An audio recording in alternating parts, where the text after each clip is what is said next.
வணக்கம்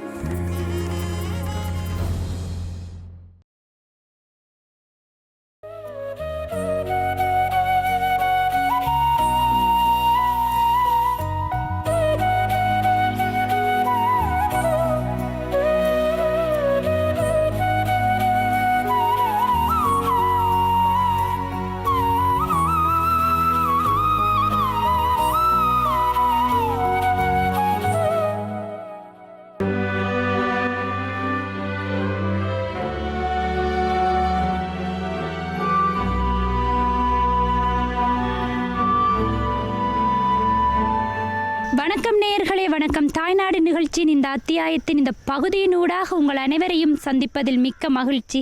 தாய்நாட்டின் நல்ல பல விடயங்களையும் சுவாரஸ்யமான தகவல்களையும் உங்கள் பார்வைக்கு எடுத்து வருகின்ற உங்கள் வணக்கம் தாய்நாடு நிகழ்ச்சியில் இன்று நாம் உங்களை அழைத்து வந்திருப்பது யாழ்ப்பாணத்தின் வலிவடக்கு பகுதியிலே இருக்கக்கூடிய வீமன் காமம் என்ற இடத்தில் இருக்கின்ற ஒரு சிறப்பான இடமாக இருக்கக்கூடிய மயிலப்பை கிராமத்திற்கு தான் இப்பொழுது நாங்கள் வருகை தந்திருக்கின்றோம். இந்த கிராமத்திலே ஒரு மர்ம நிறைந்த கிணறு ஒன்று இருக்கின்றது. அந்த கிணறு பற்றியும் அந்த கிணற்றிலிருந்து எடுக்கப்பட்டு இருக்கக்கூடிய ஆபத்து நிறைந்த பல பொருட்கள் பற்றியுமே பார்க்க இருக்கின்றோம். நேயர்களே, தொடர்ந்து முனைந்திருங்கள்.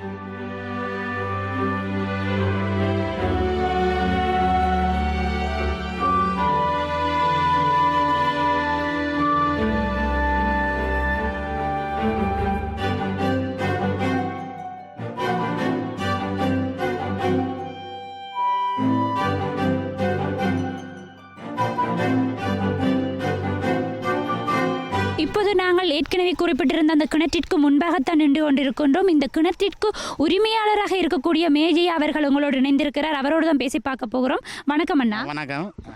இராணுவத்தின் பிடியிலிருந்து விடுவிக்கப்பட்ட பின்னர் இந்த கிணற்றை எத்தனை தடவை இறைத்திருக்கிறீர்கள்? இப்பொழுது திடீரென்று இறைத்தமைக்கான காரணம் பற்றி கூறுங்கள். இராணுவத்தினர் விட்டுடனே எங்கட கிணத்தையே நாங்கள் கண்டுபிடிக்கிறதே குறைந்த 3 மாதத்துக்கு மேலே ஆகி பல 3 மாதத்துக்கு மேலாக கிணத்தை தேடி கண்டுபிடித்து தான் கிணறு இடம் மூடப்பட்டு வீதி அமைக்கப்பட்டிருந்தது இராணுவத்தினர். பின்னர் நாங்கள் இந்த கிணத்தை கிணறு எடுக்க வேணும் என்ற ஆவா இப்படியோ எங்களுக்கு இருந்தது. என்றால் சின்ன வயதில் துள்ளி திரிஞ்சு ஓடி இந்த குளித்து முகங்களை இந்த கிணறை மீண்டும் நாங்கள் அதே விலைக்கு உருவாக்க வேணும் என்ற நிலையிலே அதே மாதிரியான இதில் கட்டாயம் அமைக்க வேணும் என்ற துடிப்பில் கட்டாயம் இந்த கிணத்தை துப்புரவு செய்ய வலிக்கிறாங்க. ஆனால் துப்புரவு செய்யணும் புது கிணறு வெட்டுற மாதிரியான வேலை திட்டம் தான் நாங்கள் ஆரம்பிக்கிறாங்க. உண்மையாக இதை மிக கஷ்டமான ஒரு பணியாக இருந்து நாங்கள் கட்டாயம் இதை முதலாவது விடயமாக 3 விடயத்தை சொல்லலாம். இந்த கிணறு எப்படியும் எங்களோட ஆதி காலத்து எங்களோட பரம்பரையிலே அப்படியே அந்த கிணத்தை பாதுகாக்கணும். இதை அதே இப்படி அவன் எப்படி அழித்தானே அதை நாங்கள் அதே மாதிரி ஆக்கி காட்ட வேணுமென்றதுக்காண்டி அந்த ஒரு குறிக்கோளுக்காக தான் இதை செய்ய துவங்கினாங்க. செய்ய துவங்கல இன்றைக்கு நாங்கள் 3-4 மாதமாக இந்த கிணத்தை துப்புரவு செய்ய எடுக்க மிக மிக கஷ்டப்பட்டு நாங்கள்.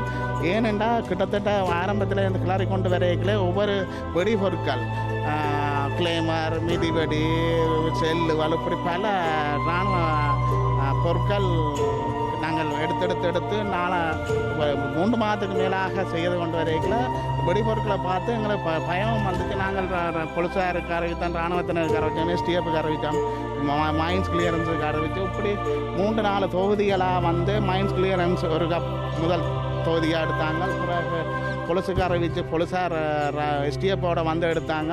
அவங்க இப்போ எஸ்டிஎஃப்காரன் கூடுதலான வெடிபொருட்கள் வருதுன்னு போட்டு சொன்னாங்க. தாங்கள்லாம் பொறுப்படுத்த செய்ய வேணுமென்று வவுனியாவில் இருந்து கூடி அந்த எஸ்டிஎஃப் படையணி வந்து ஒரு நாள் ஃபுல்லாக நின்று கனிவடிகளை எல்லாத்தையும் அகற்றி பேரம் எடுத்து போட்டு சொல்லிக்கினேன். இனிமேல் இதுக்குள்ள இருக்காது, நீங்கள் வேலை செய்யலாம் அப்படின்னு. அதுக்கு பிறகுன்னு சொன்னாங்க நாங்கள் வந்து திரும்ப எங்களோட லேபர்ஸை போட்டு துப்புரவாகி கொண்டிருக்க திரும்ப வேறு ஆரோக்கியா இல்லை நீங்கள் பயமில்லை நீங்கள் செய்யுங்க நாங்கள் பார்க்குறோம் வந்து அவை சொன்ன அப்புறம் கடைசியாக கிட்டத்தட்ட இந்த கிணறு நாங்கள் 27 அடி இருக்கலாம்னு நினைச்சு துவங்கினாங்க. கிட்டத்தட்ட இப்போ 30 அடி ஆழத்துக்கு கிட்ட வந்துட்டுது. 27 அடிக்கு கீழே எங்களால் கொண்டு போக முடியாத ஒரு நீரும் தண்ணீரும் வந்துட்டு வெடிபொருட்கள் வந்த உடனே லேபர்ஸ் வந்து செய்ய மாட்டேன்ட்டு எல்லாம் பிரச்சனை பண்ணி மிக கஷ்டப்பட்டு ஒரு ரவல் பேமெண்ட் செய்து அவைகளுக்கு உண்மையாக அவைகள் சுய நினைவு இல்லாத நினைவுக்கு நாங்கள் 2 நாட்கள் வேலை செய்யும் போது அவர்களுக்கு உண்மையாக அவைகளை ஒரு உஷாரேற்றுறதுக்காண்டி உண்மையாக நாங்கள் சில அவைகளுக்கு சில ஊக்கமான சில விடயங்களை செய்து தான் இந்த லேபர்ஸை நேற்று முண்டைக்கும் உண்மையாக துப்புரவாக செய்கிறாங்க. உண்மையாக சொல்ல நேரடியாக சொல்ல வேணும் வேண்டாம். மதுபானத்தை வேண்டி கொடுத்து அவையில் அந்த உஷார்லான்னு நின்று 2 நாளும் ஃபுல்லாக நின்று அகற்றினவங்க. அப்போ நான் இப்போ வெடிபொருள் ஆரம்பித்ததோ அண்டையில் இருந்து கிணறு துப்புரவாக்குறேன்டா நான் இல்லாமல் நீங்கள் துப்புரவாக்கக்கூடாது என்று சொல்லி போலீஸாரோடையும் கதைச்சி கொண்டு இதில் தச்சிலாம் பிரச்சனைகள் வந்துடுமாண்டா காண்டி வெடிபொருள் கையாளுற விடயத்தினு அவையோட தொடர்புகளை வைத்து கொண்டு தான் நாங்கள் இதை அகற்றி கொண்டிருந்தாங்க. இந்த இடத்துல எனக்கு உண்மையாக 3 பிரதான குறிக்கோள். நான் முதலாவது குறிக்கோள் இந்த எங்கட இடத்தை பழைய இடத்தை மாதிரி இதை உருவாக்க வேணும். இதே மாதிரி கட்டிருக்கணும். இப்படி சதுர வடிவத்தில் இப்படி இருந்தால் ஆனால் ஒன்றே இல்லை. இதில் துளா போட்டு தான் நாங்கள் முந்திருந்தாங்க. இப்போ துளா போடையில் கப்பி போட்டு இப்படியெல்லாம் செய்திருக்கிறோம். இப்படி சதுரமாக தான் கட்டியிருந்தோம். அதே மாதிரி செய்ய வேணும். அந்த உணர்வு எங்களை எப்படி வதைச்சானோ அதே மாதிரி நாங்கள் திரும்ப அப்படி விழுந்து காட்ட வேணுமென்றதுக்கான தான் இதை செய்த நாங்கள். நீங்கள் ஆரம்பத்தில் கூறியிருந்தீர்கள் இந்த கிணறை மிகவும் கஷ்டப்பட்டு கண்டுபிடித்து கிளறி பல பொருட்களை எடுத்திருக்கீர்கள் என்று கூறியிருக்கின்றீர்கள். ஆனால் நீங்கள் நினைத்திருந்தால் வேறு இடத்தில் ஒரு கிணறையோ ஒரு குழாய் கிணறையோ அமைத்து நீங்கள் உங்களுக்கு தேவையான நீரை பெற்றுக்கொண்டிருக்க முடியும். இந்த இடத்துல கட்டாயம் இதில் நான் 3 விடயத்தை சொல்ல வேணும். நான் இந்த கிணத்தை அமைக்காமல் கிட்டத்தட்ட 25,000-30,000 ரூபாய்க்கு எங்களுக்கு நீர் தேவை பூர்த்தி செய்வதற்காக பக்கத்தில் இந்த ஒரு இடத்துல ஒரு குழாய் கிணத்தை அடைத்திருந்தால் எனக்கு ஒரு மோட்டரும் போட்டேராண்டு கிட்டத்தட்ட ஒரு 30,000 ரூபா 25,000 ரூபாயில் விஷயம் முடிஞ்சிருக்கும். ஆனால் அப்படி செய்யாமல் நாங்கள் திரும்ப இப்படி கிளற வேணுமென்ற 3 விடயம். அதில் ஒன்று வந்து அதே மாதிரி நாங்கள் பழைய மாதிரி நாங்கள் செய்து காட்ட வேணும். மீளவும் நாங்கள் அதை செய்ய வேணுமென்றது. 2வது விதம் மிக முக்கியமாக குழாய் கிணறு. இது வந்து குழாய் கிணறு அடிப்பது எங்களோட போட்ட சோர்ஸ். அதாவது நிலக்கு நீரை விரைவில் பழுதடையக்கூடிய வாய்ப்புகள் இருக்கும். உதாரணத்துக்கு நீங்கள் தெரியும், யாழ்ப்பாணத்தில் ஒயில் பிரச்சனை என்று எங்களோட கிணறுகளிலாம் தண்ணி பிரச்சனை என்று சொல்லி இப்போ நிறைய போராட்டங்கள் நடந்து எங்களோட தண்ணி வளம் பாலா என்று சொல்லி பெரிய பிரச்சனையை போய்கொண்டு உண்மையாக தெளிப்படைக்கு இங்கால இன்னும் அந்த பிரச்சனை இனங்காணப்படவில்லை. நாங்கள் குழாய் கிணறு அடிப்பதன் ஊடாக எங்களோட நீர் வளத்தை பாலாக்குவோம். மிக முக்கியமாக எங்களுக்கு கடற்கரை பிரதேசத்தில் இருந்து ஒரு 2 கிலோமீட்டருக்குள்ள இந்த இடம் அமைகிறதால குழாய் கிணறு அடிக்கிறதால இந்த நீர்வளம் இந்த இடம் நல்ல தண்ணீர். இந்த தண்ணீர் வளத்தை பழுதாக்கக்கூடாது. அதுக்கான குழாய் கிணறை என்கரேஜ் பண்ணக்கூடாது. குழாய் கிணறு என்கரேஜ் பண்ணக்கூடாது. இதை வளத்தை பாதுகாக்க வேணுமென்ற ஒரு குறிக்கோள். நீங்களும் கொஞ்சம் நம்ம ஒவ்வொருத்தரும் உங்களோட உறவுகள்கிட்ட சொல்லி இந்த கிணறுகளை குழாய் கிணறு கரையோர பிரதேசத்தில் குழாய் கிணறு அடிக்க வேண்டாம். எங்களோட வளத்தை பாதிக்க வேண்டாம். நாங்கள் மண்ணை இழந்துட்டோம், உரிமையை இழந்துட்டோம். எங்களோட இந்த நீர் வளத்தை எங்களோட வளத்தை இழக்க வேண்டாம் என்று நாம் பணிவாக எங்களோட உறவுகள்கிட்ட கேட்குறோம். நாங்கள் ஆரம்ப பல அத்தியாயங்களூடாக இந்த கிணறு மர்ம கிணறாகவே காணப்பட்டது. அதாவது இந்த கிணறு கண்டுபிடிப்பதற்கு முதலும் வந்து நாங்கள் இந்த இடத்தை காட்சிப்படுத்தியிருந்தோம். அது மாத்திரமல்ல, கண்டுபிடித்த பிறகு கூட இந்த கிணறை அகழுகின்ற பொழுது கூட நாங்கள் பல விடயங்களை பல அத்தியாயத்தினூடாக பார்த்து இருக்கின்றோம். இன்றைக்கு இந்த கிணற்றிலிருந்து பல பொருட்களை, அதாவது வெடிபொருட்களை எடுத்திருக்கின்றீர்கள். இது பற்றி நீங்கள் என்ன உங்களுடைய ஐபிசி தமிழ் தொலைக்காட்சிக்கு கூற விரும்புகிறீர்கள் என்பதை பற்றி? ஐபிசி தமிழ் தொலைக்காட்சிக்கு நாங்கள் நன்றி தெரிவிக்கணும். ஆரம்பத்திலிருந்து இந்த விடுவிக்கப்பட்ட பிரதேசத்தில் இரவு பகல் பாராமல் இந்த தொலைக்காட்சி எங்களோட வந்து இதில் ஒவ்வொரு டைம் பார்த்து இப்படி எங்களோட 2 உண்மை இந்த வெளிநாட்டு உறவுகளுக்கும் எங்களோட நாட்டு உறவுகளுக்கும் இந்த செய்திகளை சொல்வதனூடாக இந்த வெடிபொருட்கள் பிரச்சனை இந்த விழிப்புணர்வு நடவடிக்கைகளுக்கும் உண்மையாக நாங்கள் ஐபிசி தமிழுக்கு நன்றி சொல்லுகின்றோம். அதே நேரம் இன்றைக்கு நேற்று எடுத்த வெடிபொருட்கள் நீங்கள் வெடிபொருட்களை பார்க்க போனால் இன்றைக்கு நேற்று நாங்கள் எடுக்கப்பட்ட இந்த இராணுவ பொருட்களை பொறுத்தவரையில் இராணுவத்தினரும் தலைக்கவசங்கள் மற்றும் நாங்கள் எங்களோட ஆக்கள் பாவித்த தையல் மிஷின், இது பழைய பொருட்கள் உண்டா. மற்றும் மிக முக்கியமாக இராணுவத்தினர் இந்த பயிற்சி முகாம் அமைச்சு இந்த 25 வருடங்களுக்கு மேலாக இந்த இடத்துல இருக்கிறார்கள். அது நாங்கள் ஏற்கனவே பல வெளிப்படுத்தியிருந்தோம். அதே மாதிரி அதுக்குரிய அடையாளங்கள் இந்த கிணத்தின் அடிப்பகுதியில் கண்டெடுக்கக்கூடிய இருந்துச்சு. அதாவது துப்பாக்கி சுட்டு பழகிறதுக்காக இப்படி மார்க் பண்ணி போட்டு இந்த இடங்களில் துப்பாக்கி சுட்டு பழக அடையாளங்களுடைய இதுவல் வந்து இப்போ உள்ளுக்கு இருந்து நாங்கள் எடுத்தோம். நிறைய இது மட்டும் இல்லை, அங்கேயும் அங்கே வெளியாலையில் நிறைய இருக்குது. இராணுவத்தை பயிற்சி பெற்ற இந்த நகரங்கள் இந்த டயர் கூடி இந்த உள்ளுக்கு தான் இருந்தால் இதுக்குள்ளேயே தான் கூடுதலான வெடிபொருட்கள் காணப்பட்டது. மற்றும் இது நீங்கள் இதில் பார்க்கலாம், இராணுவ பொருட்கள், இந்த மிதிவெடிகள், துப்பாக்கி ரவைகள் இதுகள் மற்றும் இந்த இப்படி ஆன செல் இந்த பொருட்கள் மிக இது நாங்கள் 3வது 4வது தடவை எடுக்கிற பொருட்கள். முதல் டைம் செகண்ட் டைம் எடுத்த பொருட்கள் எல்லாம் இப்படி செல்லுகள் எல்லாம் நிறைய எடுத்துனாங்க. இதெல்லாம் நாங்கள் இராணுவத்தினர் போலீசாரிடம் ஒப்படைச்சிட விட்டோம். இதை விட இது நீங்கள் பார்க்க தெரிஞ்ச மிதிவெடிகள், மற்ற இது கைக்குண்டு மாதிரி இதுவல் உண்மையாக இப்படியான மிதிவெடிகள் இதுவரை நீங்கள் உங்களோட கிராமங்களில் உங்களோட பகுதிகளில் கண்டெடுத்தால் மிக அமர்த்தாமல் இரணாமல் அதுக்கு பம்பட்டியால் ஓங்காமல் மெதுவாக தூக்குற மாதிரியான இதுவரை கையாள வேணும். வெடிவரில் கையாளுற மித்த கவனமாக இருக்க வேணும். அண்ணா, நீங்கள் இந்த கிணத்தை அகழ்ந்து எடுக்கிற பொழுது வெடிக்கிற பொருட்கள் வெடிக்காத பொருட்கள் பல இருந்திருக்கு. அப்போ நீங்கள் எத்தனை பேர் இந்த கிணத்துக்குள்ளே இறக்கி அந்த அப்படியான பொருட்களை வெளியே எடுத்த நீங்கன்றதை சொல்லுங்கள். கிணத்துக்குள்ள உள்ளுக்கு இறங்கி கிட்டத்தட்ட 3-2 பேர் இறங்கி இருந்தவர்கள். நாங்கள் ஏற்கனவே இது நாங்கள் இப்போ 3 மாதத்துக்கு மேலாண்டா இராணுவத்தினர் கன்னிவெடிகாட்டும் பிரிவினர் எல்லாம் வந்து இதுவரை பார்த்து ஏற்கனவே 2 தடவை எடுக்கிறே எங்களுக்கு ஒவ்வொரு வெடி பொருட்களை பற்றி எப்படி கையாள வேணும், எப்படி செய்ய வேணும் எல்லாம் பல தடவை சொல்லி தந்தார்கள். இப்படி செய்தா நாங்களும் செய்தா இப்படித்தான் செய்வேன், நீங்களும் செய்தா இப்படித்தான், இப்படி அவதானமாக செய்வோம்.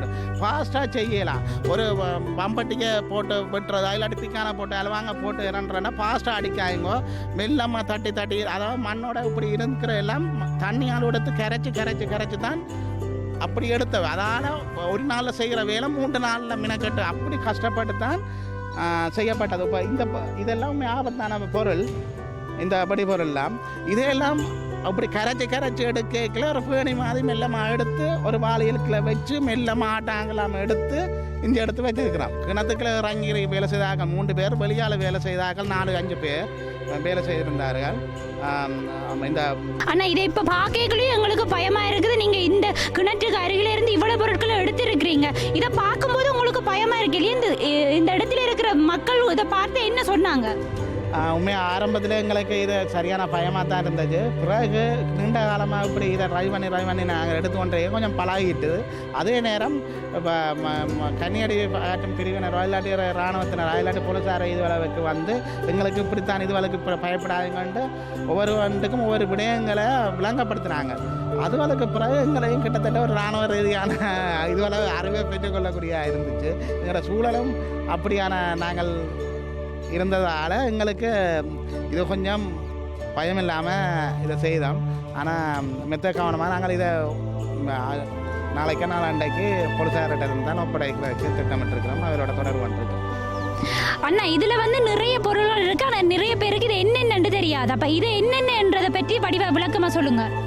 இதில் குறிப்பாக மிக ஆபத்தான பொருள் என்று நாங்கள் நினைக்கிறோம். இது ஒரு மிதிவடியாக இருக்கலாம் என்று நான் கருதுகின்றேன். இதுவும் இந்த மிதிவடியாக இருக்கும் என்றால் இதுக்கு வந்து நாங்கள் இப்படி ப்ரெஷரை அமர்த்தி வெயிட்டை கொடுத்து இறணும் வேண்டாம், இதை வெடிக்கும். அதனால் இப்படியான பொருட்களை நீங்கள் உங்களோட பகுதியில் காண வைக்கிறாண்டால் மிக கவனமாக கையாள வேணும். இப்படி தூக்குறாலேயே இப்படி பிரச்சனை இல்லை. இதுக்கு ஒரு அமுக்க சத்து கொடுத்தா பிரச்சனை. மற்றபடி இந்த செல்லை பொறுத்தவரையில் செல் இதுவளுக்கு இந்த முன்கூர் இந்த பின்பக்க பிரச்சனைகள் அதுவரை இல்லைன்னா பயப்படுத்தவே இல்லை. ஆனால் இதை கொண்டு ஒரு நெருப்புக்குலையா இல்லாட்டிக்கு ஒரு தீ மூன்ற இடங்களில் இருக்குமெண்டா இது படிக்க பார்த்து பிரச்சனை. அதே மாதிரி இந்த துப்பாக்கி ரவைகளோட இப்படி நாங்கள் கையாளலாம். இது இந்த இப்படியான பொருள் பராலைட், அதாவது வெளிச்சக்குண்டுன்னு சொன்னார். இப்போ இதுவரை கூடி சச்சில் அப்படின்னு நேற்று கையாண்டா கூட சச்சில் வேறு இதாக மாற்றம் செய்யப்பட்டிருந்தால் பயம். அதுக்காண்டி மெத்த கவனமாக கையாளும் கொண்டு எங்களுக்கு சொல்லியிருந்தார்கள். நீங்கள் கூறியிருந்தீர்கள் ஏற்கனவே இராணுவத்திடமிருந்து விடுவிக்கப்பட்டு 1 வருடங்கள் பூர்த்தியாகிறது என்று. இப்பொழுது இந்த கிணற்றை அகழ்ந்து இனி இதில் தண்ணீரை பெற்று பருகலாம் என்று கூறியிருக்கின்றனர். இந்த நீரை பருகும் பொழுது எந்த விதமான ஆபத்துகளோ அல்லது நோய் நொடிகளோ ஏற்படுமா என்பதை பற்றி கூறுங்கள். இந்த நீர் வந்து உடனடியாக நாங்கள் பருகக்கூடிய மாதிரி இல்லை.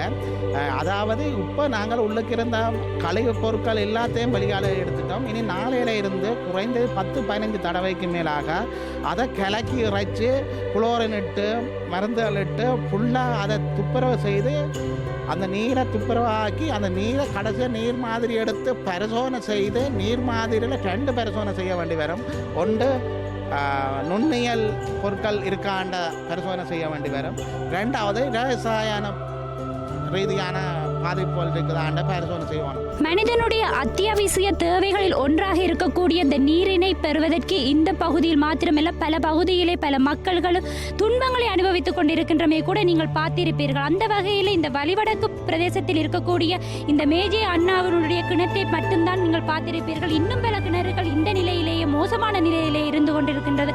ஆனாலும் கூட ஒரு மகிழ்ச்சி தருகின்ற விடயமாக இந்த கிணறு அகழ்ந்தெடுக்கப்பட்டு இங்கே இருக்கின்ற மக்கள் இந்த நீரினை குடிப்பதற்காகவும் பருகுவதற்காகவும் தங்களுடைய தேவைகளை பூர்த்தி செய்வதற்காகவும் பயன்படுத்த போகிறார்கள் என்ற நல்ல செய்தியோடு இந்த அத்தியாயத்தினுடைய இந்த பகுதியை நிறைவுக்கு கொண்டு வருகின்றோம். மற்றொரு நிகழ்ச்சியின் ஊடாக உங்கள் அனைவரையும் சந்திக்கும் வரை உங்களிடமிருந்து விடைபெற்றுக் கொள்ளும் நான் ஒளிப்பதிவாளர் தினேஷ் ஏகாம்பரத்துடன் உங்கள் அன்பின் மயூரி.